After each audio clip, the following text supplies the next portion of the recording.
7.5 சனியில் தான் கிட்டத்தட்ட 60% பேருக்கு கல்யாணம் நடந்திருக்கும். ஆமாம்.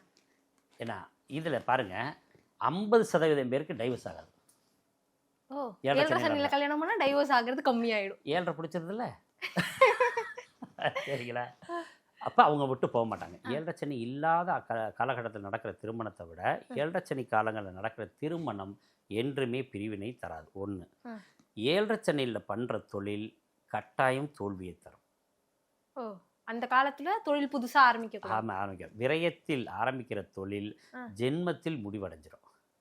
விரயச்சனி காலத்தில் தொழில் ஆரம்பிக்கிறாங்க இல்லையா, அது ஜென்மத்தில் முடிஞ்சிடும். பாதத்தில் வரும்போது ஊரை விட்டு வெளியேற வேண்டியது வந்துடும். ஆனால் எல்லாருமே புகழ் வர்றது ஜென்மச்சனியில் தான். நீங்கள் இப்போ யாராவது சினிமா நடிகர்கள் இப்போ இருக்காங்கன்னா மீன ராசிக்காரங்க தான் புகழ் அடைவாங்க. அதுக்கடுத்து சனியோட பார்வை மீனத்துலேருந்து 3ஆம் பார்வை ரிஷபத்தில் பார்க்க பாருங்க. ரிஷபத்தில் இருக்க எல்லாருமே புகழ் பெறுவாங்க.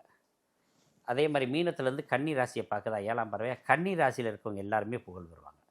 மீனத்துலேருந்து 10ஆம் பார்வையாக தனுசு பார்க்குது. தனுசு ராசியில் இருக்கிற எல்லா நடிகைகளும் புகழ் பெறுவாங்க.